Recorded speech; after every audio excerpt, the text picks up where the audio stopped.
Hello, hello, hello. Did you guys miss us? We're back. Hi, hello. This is Violetta. This is your favorite host, Lane. So we are here because we wanted to jump in actually after Mark has his live because we don't want to interrupt him because he has like a pretty big audience. So now they can all jump in now to see us. I've been gone in my A. We haven't been posting, and I haven't been posting on my YouTube. Violetta's been carrying solo our podcast, Real Estate Chisme. It's still dropping off pretty much every week, every Wednesday, I believe. Wherever you can listen to it, YouTube, Spotify, Apple Podcasts, whatever you can listen to podcasts, you can download it, and we are coming back full force with their interviews. So we have a couple of interviews coming up. If you guys want to check in who is doing real estate, what Latina or people of color doing real estate that are empower women, we are bringing some guests. So tune in. Right now, we just wanted to come in, see, and talk about like what's going on in our lives. Violetta's actually actively rehabbing a duplex, one unit of that duplex, and she's going with a lot of things, especially hands-on. She's doing a lot of work herself. She and her husband, hmm and you're getting all the updates on Instagram. If you don't follow her, Violetta at Moni Chisme. How are you? I am good. Sorry, I was just trying to I don't know why Instagram never wants to go live. It always acts weird, but yeah, I've been good. It's just over here trying to catch up.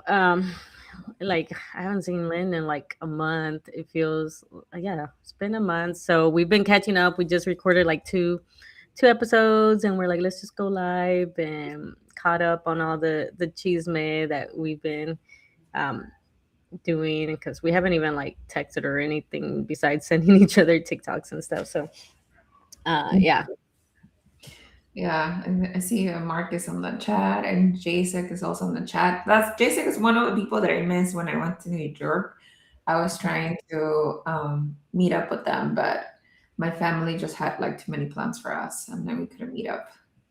But he's in New Oh Jersey. Apparently, he's in New York all the time too. yeah, it's just right across there. I wonder if I stayed there. I think that's where you could get like the train that goes into it. I feel like New this Jersey? European. Yeah, I think was it where I stayed? It was like literally like right outside, and then you take a train, and it takes you into the city, and so Yeah, my family is actually live very close to JFK, so hmm I got very I was an expert. By the time I left New York, I was an expert taking the train, taking the subway, taking everything. So it's like a maze, but I was able to figure it out. I felt like I don't know if you guys watch this show, The Amazing Race, but it's like a competition show, and you basically go different countries and you do challenges. But a lot of the challenges is navigation to some places with maps instead of like having like your phone. hmm So I felt like the Amazing Race trying to figure out like, is it the A train? Is it the B train? I don't know. We're going east or west, north and south. Yeah, that's how I felt. oh yeah, yeah. It's yeah. I haven't been to New York for what like 2 years maybe now and stuff. So well, I haven't had a reason to go lately. I think last time we went, it was to celebrate one of my friends' like birthdays or whatever. So, and then that's it. I think I'm New Yorked out. Yeah. So we were talking earlier about your duplex and all the things that you have to deal with it right now. Termite treatment, Yep. asbestos, and rerouting electrical, and that turnover, right? Which you said there was like old flooring that was not actually flooring laid down on the flooring, and then you Yeah, it have to. was kind of weird. Yeah, I think well first they used like some it was just cheap LVP basically like just cheap flooring, so it was already thin. And so as we took it out, like I think what happened was that the way that this house is set up is like, because it's an older house, it's from like the 1950s, I think it was. And it's a wood house and everything with the crawl space underneath or whatever. So obviously that shifts, and they made like, it feels like it's sectioned off, right? Like this room and that whatever. So I think what it looks like happened was that they put the LVP straight through the whole, like from the living room to the kitchen, instead of like kind of like stopping at the door frame and then putting like a transition piece. And so as the house like shifted, or just like because it's uneven there or whatever, it just started breaking off there, and then it just like created a problem, because now looking back at the videos, and when we did the walkthrough, that's where like the flooring started to break, was in those spots where it was in between the rooms, and then it just started, messing up right there. And then the other issue was that it looks like they put the flooring all the way to the wall, instead of leaving like a little small gap for like the Mhm. expansion. So I Yes. think that also messed up as well. So I think that was the issue with the flooring. And so when we put down the flooring, we are obviously going to not do that, and also like stop in between each room, put a transition piece, so that way it doesn't happen. In if so that's our solution for that.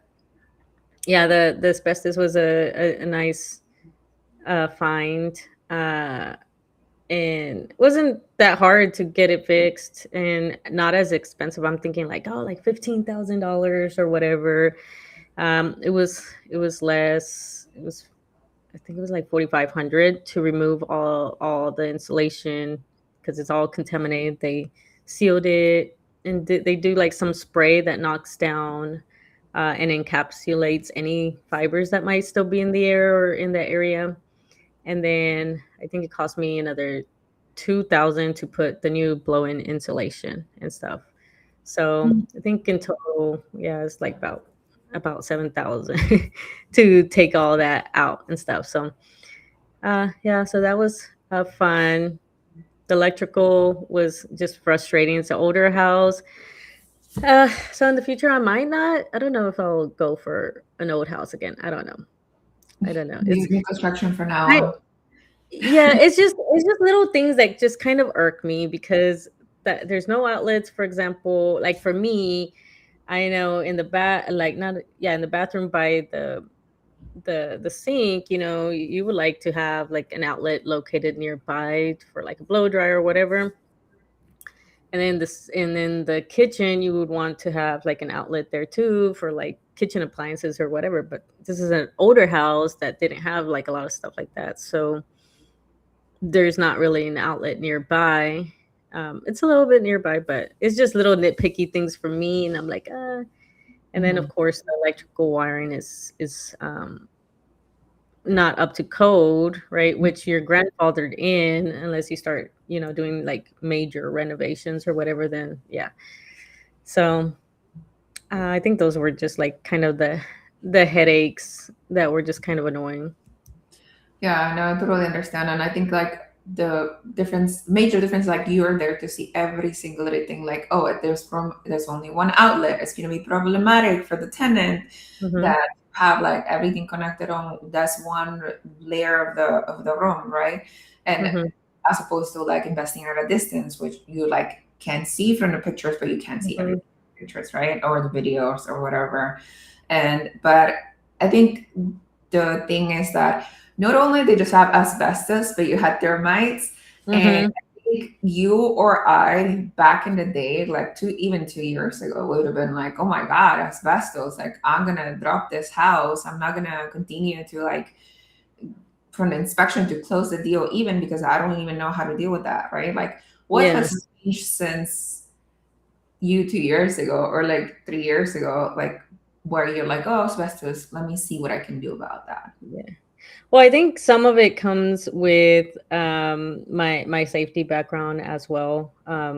So I know like the hazards, but also how to like the precautions and things like that. So that kind of already um, ease my mind because I've already dealt with like asbestos, electrical. I did all of that stuff and how to do that, which I was kind of tempted to remove myself because like, okay, we just have to do this and this and this. And then I was like, you know what? Do Like, I'm just everything. gonna like, I don't have the time. I don't have the time. I don't have the right equipment. Then that's PPE. I gotta seal off everything. You gotta have Tyvek. Like, it's a whole process. And I was like, is the juice worth the squeeze, basically? And I was like, you know what? I'm just gonna get somebody that already has all of that. Same thing with the blowing insulation. I was tempted to just do it myself, but then with the timeline, especially with like the tenant moving in like a week, I was like, you know what? I'm just gonna like, it's an extra. If I would have done it myself, I could have probably saved like maybe $500. And I was like, I'll just let them do it because I got Mhm. other things to do. But Mhm. I think that's what it is. Part of it is my safety background and knowing all the health hazards and stuff like that. And then of course understanding like the PPE and stuff. And just like I think I just got into like a mindset is like, okay, well, I no reason to just like to wallow in fear or the stress or whatever. It's like, what's the fix? What do I got to do? Like, that's all the first thing I do is like, okay, great. This is in the house. So let me go to YouTube and I already know some of it, right? But like, see what's there, call some, the professionals, got some quotes and all that stuff. And then it's like, well, I got to do it. I gotta get it done. So I think that's what it is. A little bit of the military background too. We just kind of like get told like, well, it got to get done. So like you could cry about it, but you got to get it done. You could be crying it, but it has to get fixed or whatever. So I think that all of that background has helped shape. And then again, a little bit just of of knowing that because I was doing a lot of the work, I've been saving myself with lots of the labor, like the painting and lots of little things. So it's kind of like, well, I save money over here by not by doing a lot of the work myself, and so that just ends up going to like the remediation of the things that I found, like the termites and stuff.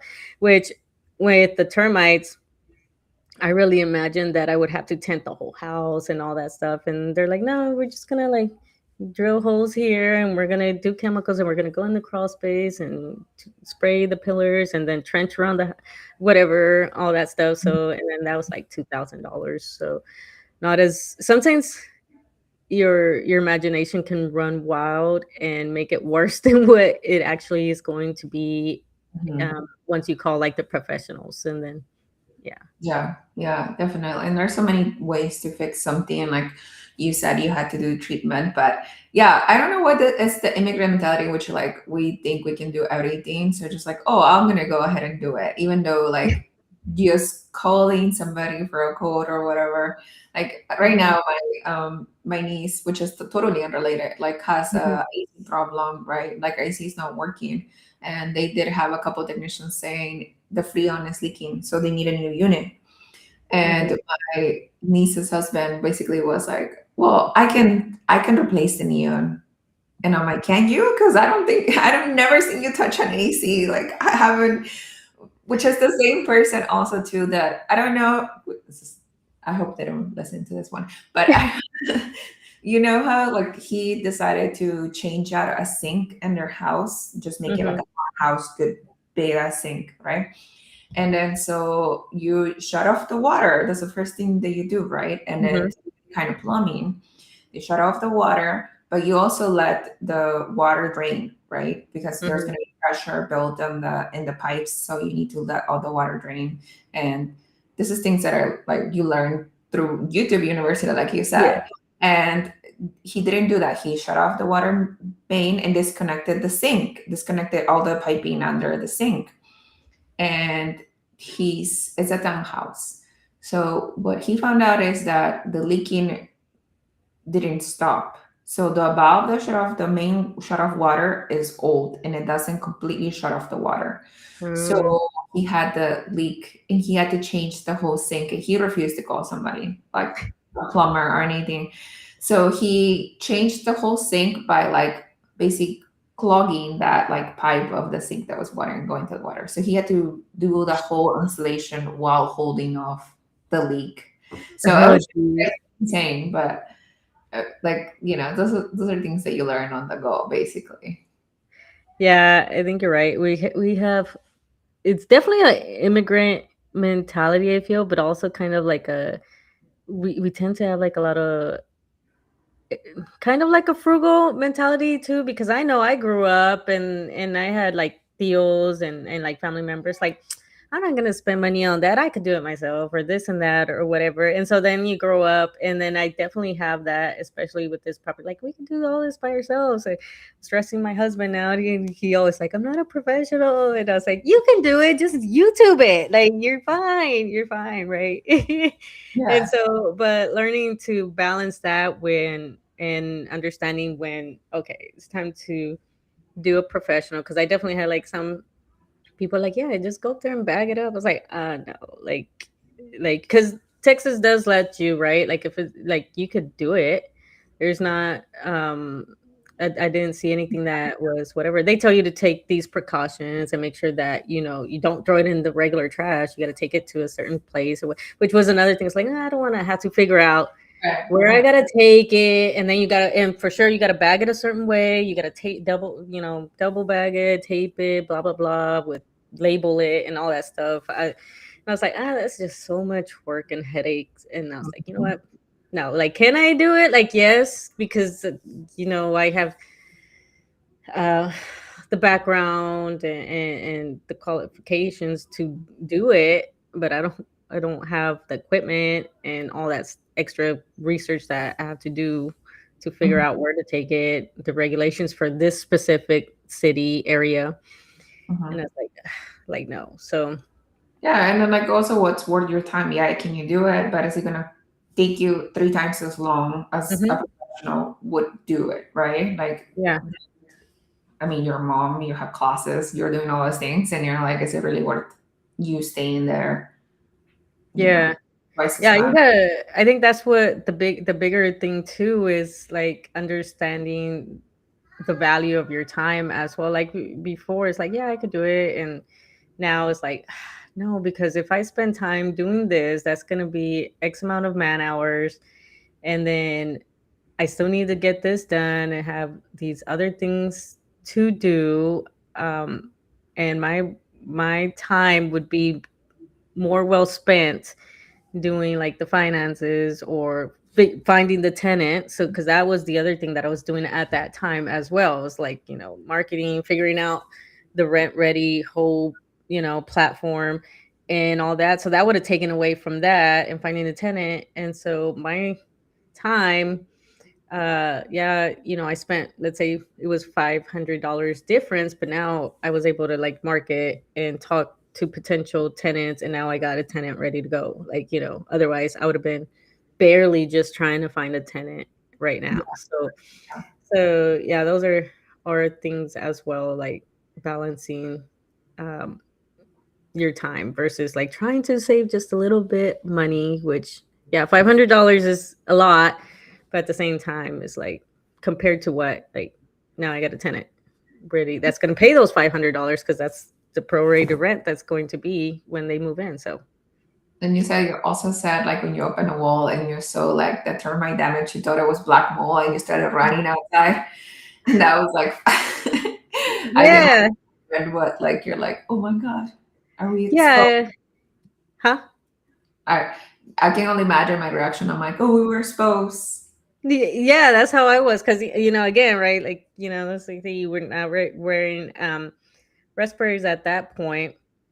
And so we just pulled it just to take a peek, and I walked out, because my husband was, because we just thought it was like water, a little bit of water damage, and we pulled a little section, and it wasn't bad, right? No, didn't see the mode. It was just like, the damage. And then he ends up pulling the whole thing, and he came out. He's like, "Oh no, I was in the room, but I was painting." And he's like, "Get out!" He was so dramatic, and like he's like, "Get out!" I was like, "What? What?" And then he like, and then I got reprimanded because I was like, "What? What? What?" He's like, next time when I say, like, like, question me after or whatever. And I was like, okay. And so then he's like, he like, I was like, I'm thinking it's black mold or whatever, and this and that's all over the wall. And, he's telling me, and they're like, all right, well, we got these respirators. Like, I could go take a look and stuff. And went there, and I looked, and it was more Sit down. termites. I'll go check it out. Yeah, like, I'll go check it out. Like, well, and no, then turned out it was just like old termite tunnels that were already like dried out and just crumbly and stuff, and so it's all on the wall. I think I post. I don't remember if I did it as a story or as a post, but it should be on my social media somewhere. Mhm. Well, if it's story, it's not no longer there, but I'm gonna do a video. Well, do a video on that anyways. So, but yeah, you can see how the tunnels, and you called the termite guy. He came and he's like, yeah, definitely termites. I was like, but it's old, so they probably already moved out. Like, it probably was like a rainy season that they came in and were like here, but then it dried out and they went back out. Uh, so yeah, just got it treated, and that was pretty much it. And now we're just going. The dry was still good. It's just has that dirt on it, so just gonna except the one at the bottom, we replaced that one, but the big old one looks like it's still usable. Mhm. So just clean it up, and then put a new what did I say? I was gonna put like beadboard or something over it, and then keep it moving. Yeah, that reminds me also to like you need to try to find solutions for like everything, and usually most things have one or more solutions.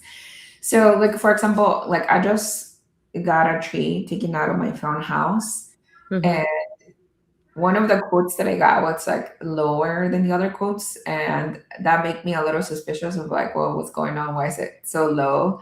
Which in my head I had like a higher quote, but also like I needed to find out if the tree is just because in California you have to like find out if the tree is a protected tree, and I was like, Oh.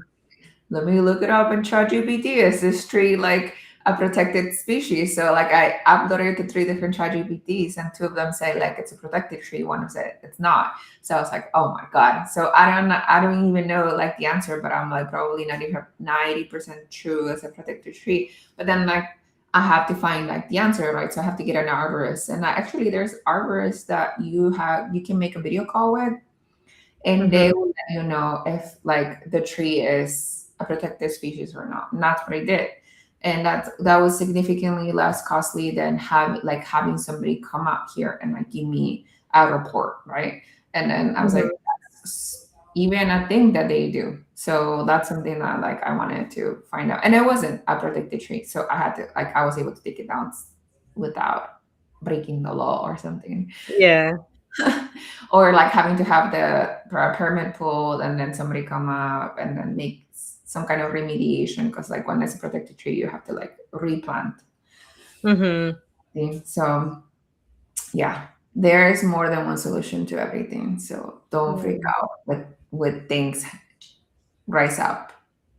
Yeah, I think, and then so because me and Lynn, we just recorded an episode for like kind of skills as a real estate investor. So we'll probably have to do a part two, because we did that one and then we did another episode, and then now we're doing this live, and now I'm thinking of other things like, oh yeah, so I guess we'll do a part two of like skills you wouldn't think that you would need, which is like finding solutions and doing research and navigating that, because yeah, that's something that like you would have to learn, that understanding that like nobody would really think about, like, oh, let me double check that this tree is not protected, that I could actually take it down. So I think I might have would have overlooked that. I feel like, even though like I would, it's logical, right? Like now that you said it, I was like, oh yeah, that's definitely something I would have probably had to check.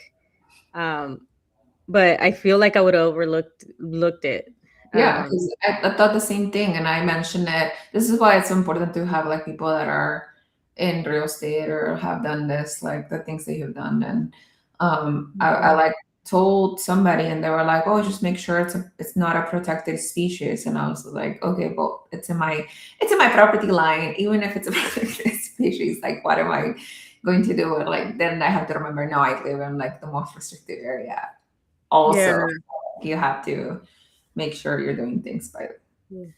Even legal. with the asbestos, because like like the regulation, you could leave it there, right? And then because I haven't tested it, like I get like a Leeway. suspected, right? A suspected is not confirmed. So there's certain things you have to do if it's confirmed versus suspected. But in both, like as long as it's not like disturbed or anything like that, it's fine, and you could leave it there. But the thing that I chose, why I chose to remove it was because I knew I'd probably at some point or another have to go up there and do some maintenance by myself, or I knew we had to get the installation guy, because even there was some parts that were not insulated. So it's like if I had to bring somebody up there, like I don't want them exposed to that. I was like, I might need to go up there to fix something, and I don't want to be like exposed to it, whatever. So I was like, you know what, like just gonna go ahead and just do it now, like versus then later on or whatever. So even some of those again have solutions, like asbestos is not like, oh my god. And there's like a lot of houses down here that have asbestos siding and stuff, which you could just leave, Hmm. uh and it's fine, as long as you're not messing with it. There's lots of houses that have lead. I'm kind of pretty sure mine's might be lead too, like Hmm. the outside paint, the exterior paint. I'm pretty sure that's probably lead. So that'll be another thing further down the line, but it's fine right now. Again, the Hmm. regulation says it's fine as long as it's not like, like too crazy, whatever. So, and there's ways around that. Like, if it's, you can encapsulate, like there's paint that you could paint over it to like encapsulate it and all that stuff. So there's solutions out there. It's just don't let that panic uh like cloud your mind, because then you're gonna prevent yourself from finding those solutions. Yeah, yeah. I was listening to a call the other day, and they were talking about doing rehabs for like a burst. And usually, when you're a beginner and then you're going into rehab, you are gonna freak out. Like that's just what's going to happen because like Mhm. you're gonna try to budget for everything, make sure that all the quotes that you're getting are, yeah, more than one quote, and but nothing is gonna give you the confidence up until like you deal with it yourself, and then you're just we were talking about it earlier, like you have to be type A and type B at the same time. Like you can be just type A, like you can just live in the spreadsheet and the numbers, and like every time they did deviate from that actual numbers that you suspected, you're gonna have to like figure it out. Like you're gonna have to go with the flow and point, okay, this is the challenge or the problem that I'm having right now. How do we go about it? Can we fix it now? Can we fix it later? Like how much is it gonna cost? But you cannot let that deter you from finishing the project. Yeah, we definitely, yeah, because Lynn had asked me, like, I'm like, are you a type A or a type B? And I was like, I think I'm in the middle. I was like, I'm an organized chaos type of person. You know, like I won't like I'll start something even if I don't have like the perfect plan or whatever. Like with this rehab, like I didn't have like a whole plan on stuff. But then throughout as I'm going, then I went back and created my spreadsheet to track all of my expenses and the timeline, and just then became more organized. So I think I have a good middle ground as well, because we were thinking about, like, I feel like I think you were saying like you feel like most real estate investors end up being a type A, or they become a little bit more type A as you go, because if you stay in type B, like the more, I guess, extreme cases, I feel like they just end up just not continuing, because either they end up with a bad deal that just like, you know don't want to anymore, or they just or something just stops them. Yeah, there's definitely that kind of person that just jumps to action without like thinking things through or like running any numbers. You know, like it's all gonna work out, and then the kind of person like, yeah, I'm gonna figure it out. But at the end of the day, if you do figure it out and like the numbers don't work, or you know, it wasn't worth your time almost at the Hmm. end of it. So that's, like you said, a lot of people like go into real estate without even doing any research, and then they're hit with like so many things like vacancy, repairs, maintenance, like you know, squatters, evictions, which are things that at one point are going to happen to you, and you should know that, right? You should be like in the know, but also you can make sure like there's not going to be a you're not going to be able to foresee every single thing that's going to happen to you. So like you have to have action at one point. Hmm. Yeah, definitely a good mixture of both because some type A personalities, they just never get started. They just get stuck in the just the research phase, and or they want to go into it um like whenever they find that perfect deal and stuff. And I know a few people that are just like, they're in the networks or whatever, and they're just still on the sidelines because they can't seem to find the perfect thing that they're. I was like, so a little bit in between, I think is the good a good middle ground. Hmm. What are you guys doing on the chats? Did you have a fun Saturday today? We're just chatting about like our updates. I was also telling Violetta that I decided to do another EDU in my house. And then so we have architect She's gonna drawing. end up with the whole apartment building. She's gonna be the only apartment building in that neighborhood. No, I'm not the only one. That's the thing. That's why I was like, oh, it's gonna look ugly, right? Like Mhm. it is a corner lot. And then so normally right now, because the ADU that I had was in the garage on the other side of the street, it doesn't look like it was a garage conversion, and it's kind of like inwards too. Mhm. So you can even tell. So like it doesn't look like nothing changed. But if I put something on the front of the house, now it's going to be like it's the curb appeal, right? Mhm. But then now I seen a lot of units being built. So I was just like, okay, well, if my neighbors are doing it, then what can I do? And then they just told me, my architect just told me I can build a two-story. Yeah. So I don't know. And then also me thinking I can do everything. I was like, me and ChatGPT, I'm gonna be the contractor on this project, and I'm just gonna subcontract all the trades. And then Yeah. my parents are like, you're crazy, but we'll see. Yeah, because now, like, I mean, in hindsight, like, especially, it's like, again, kind of going back to the like saving money and also doing things yourself and that like I could do it myself and everything. I feel like with my whole background, and even though I haven't managed a specific like real estate project, I've done so many other different types of projects that need to get done. Like in the military, you got things that you got to get done, and you got to set timelines, you got to find the resources and all that stuff. All of those skills that you use for that type of stuff can be used for project management, because like, I feel like that's what you need. Like, you're just, okay, this needs to go first, and that. And I did some of that here, even in a smaller scale with the washer and dryer hookups. Like, okay, I got to get the electrician over here, I got to get the plumber, and then this one has to go first, and then the plumbing, because they're going to be in the way of the other guy, and blah blah blah, whatever. So a little bit of the timeline as well. Same with installation and all that, like little things like that. um, I feel like I'm pretty confident that I can do the project management for the ADU that I want to build in this rental property as well. So I was like, how hard can it be? You could clip this later when I come update after I build the ADU. It's like, remember this?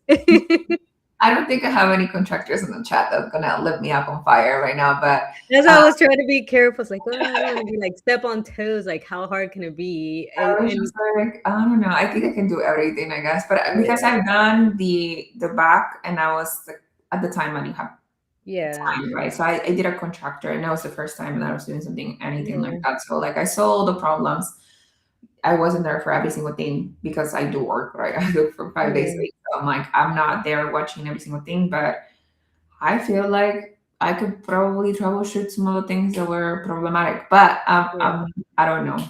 And But then, I think we're like, for like the audience to say, to understand that we're saying it after years of doing some real estate investing, and on top of that of our professional careers, because I know in yours, like, you have to troubleshoot some things as well. So, and like, we're older, so we've had more experiences and jobs and things like that. So I feel like I can say, like, how hard can it be based on my experience and the jobs I've had, and things like that, and my background, education, whatever, versus somebody that's barely getting started, you yeah. know uh so I think that would be the difference. And we do have a question from JSEC here. It says, what would you advise to somebody that keeps changing the strategy all the time? Yeah. Oh, me first. Okay. So I think this has, like, you have to figure out why. Like, it stems from a lack of direction, of figuring out what is your goal. Like, a lot of people, kind of what we were talking about, of the B type personality, they just go for it, and which is fine, but at some point you got to figure out, like, what's the end goal, like, what is it that you're trying to do. And when you don't have that, you're going to, I guess, be squirrely. Like, everything's going to catch your attention, and then you're going to be like, actually, you know what, I want to try this, and I want to try that, or whatever, because you don't have a set goal. Like, you're going to go for an Airbnb, and that's going to require more, like, time and effort, or whatever. Or you want to self manage properties, or you want to do a fix and flips, when you don't have necessarily the time. Maybe you have, like, a full-time job that you work, like, 12 plus hour shifts, but you want to have a fix and flip and then do it yourself, like, but you see it on social media that these people are making so much money with this, or whatever, so that pulled your attention.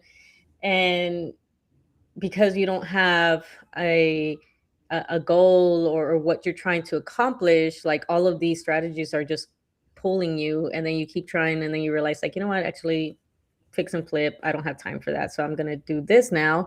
I'm going to go buy an RV park or whatever, but then that's work as well, or whatever. So I think that stems from that, not understanding what is it you're trying to do, putting yourself first.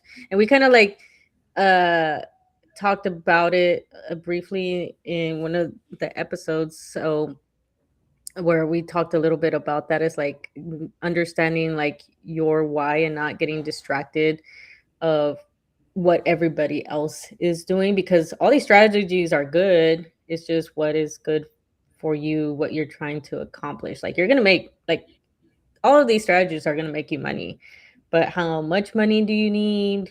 What's your lifestyle? Like, what do you want it to be? You want to be able to go on vacations and not stress about it. Then, like, managing properties yourself is not probably going to be the best, because then you're going to have tenants, unless you could find a balance with that. But because I know some people do, and they still get to travel, whatever. So Hmm. I think the big, uh, that's where that stems from, is you don't have a goal, what you're trying to achieve, and so then you're just all over the dang place.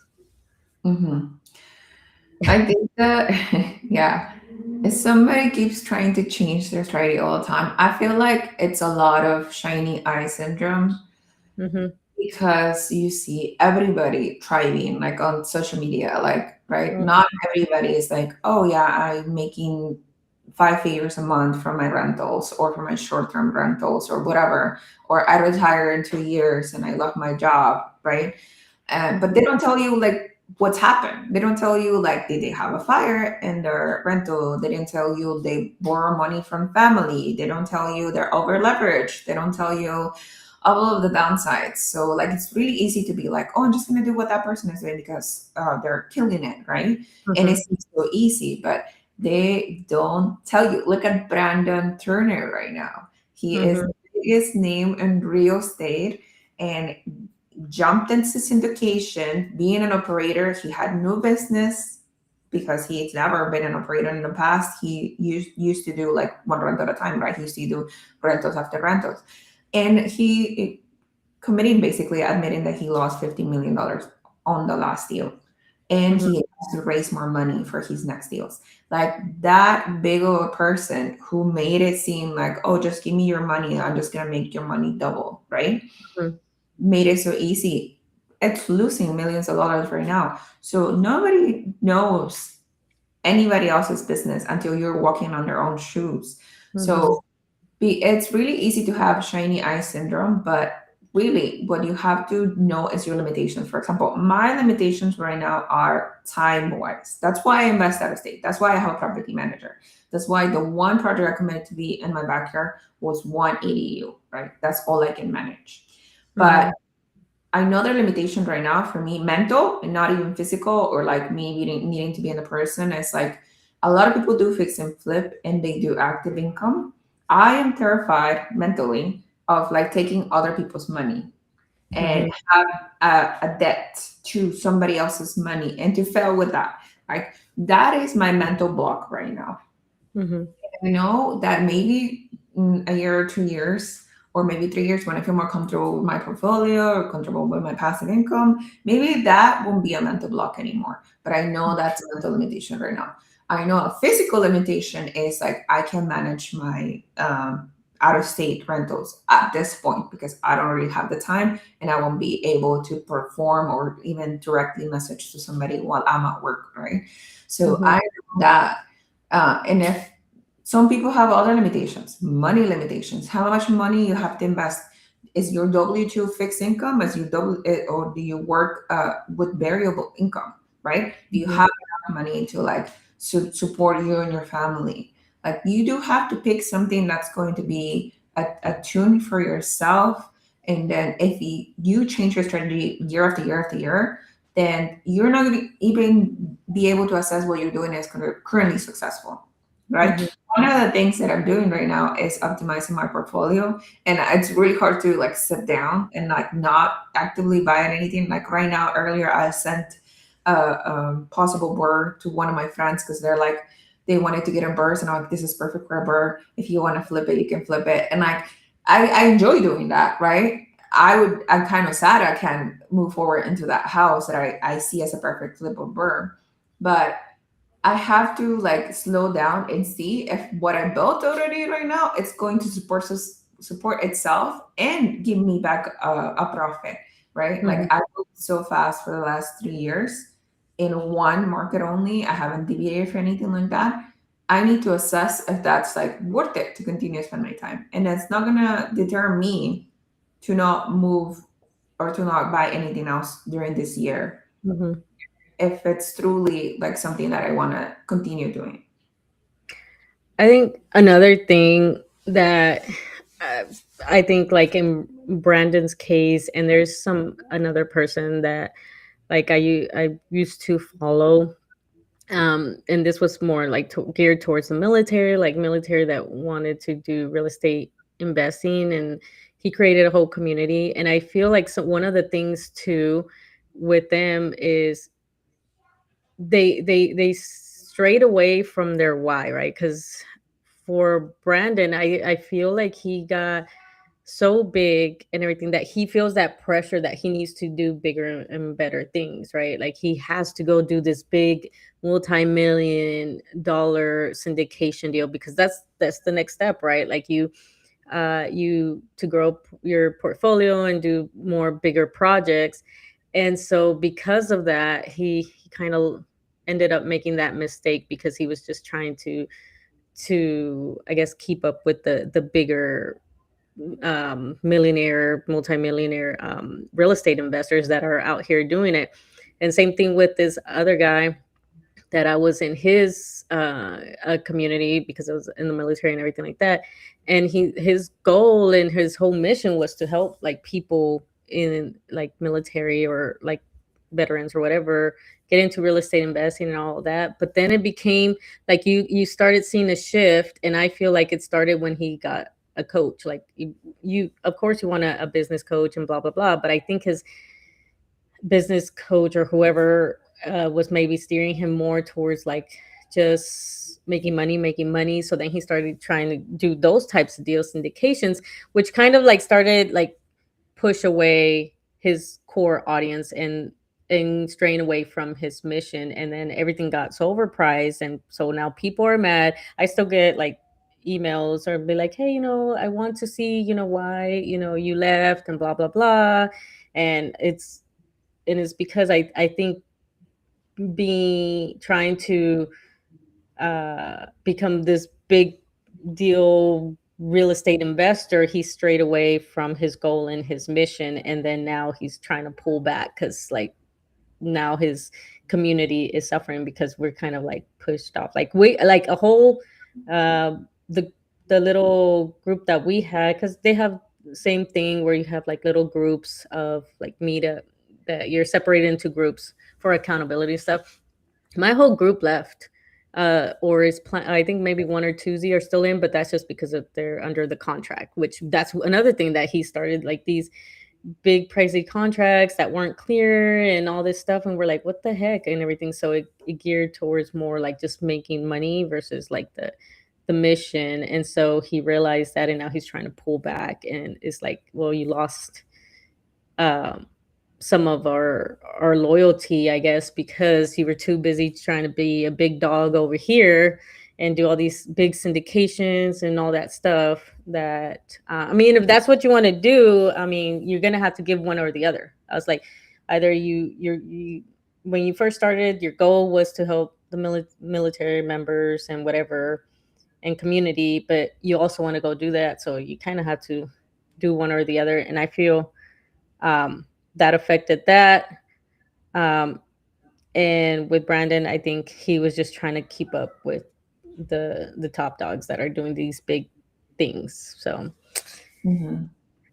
I guess lesson learned for us to figure out. Because for me, like, yeah, like I'm not trying to go syndications because I'm the same way. I don't want to be responsible for like making sure that this is like I want it to only affect me because I could take it and I don't need that much. I just want a certain amount so I could be settled and leave some stuff. And then after that, I'll probably just do fun projects. Yeah. Jasek, I probably think you're already famous by name, so I don't think you need more help with that. Yeah, for sure. Yeah, but we wanted to come up here and then, make sure that we're updating you guys. We haven't forgot, just life got in the way of my our lives and our episodes, but we're back and we're gonna keep on doing. We have a lot of horror stories to share, so Yep. stay tuned. Currently working on one right now. So Yeah, I'm excited to see the outcome for that. yeah. Okay. So we will see each other next time. I know it's like uh improvise kind of live, but we'll try to make it more schedule. Okay. Have a wonderful weekend, everybody. Bye. Don't forget to tune in.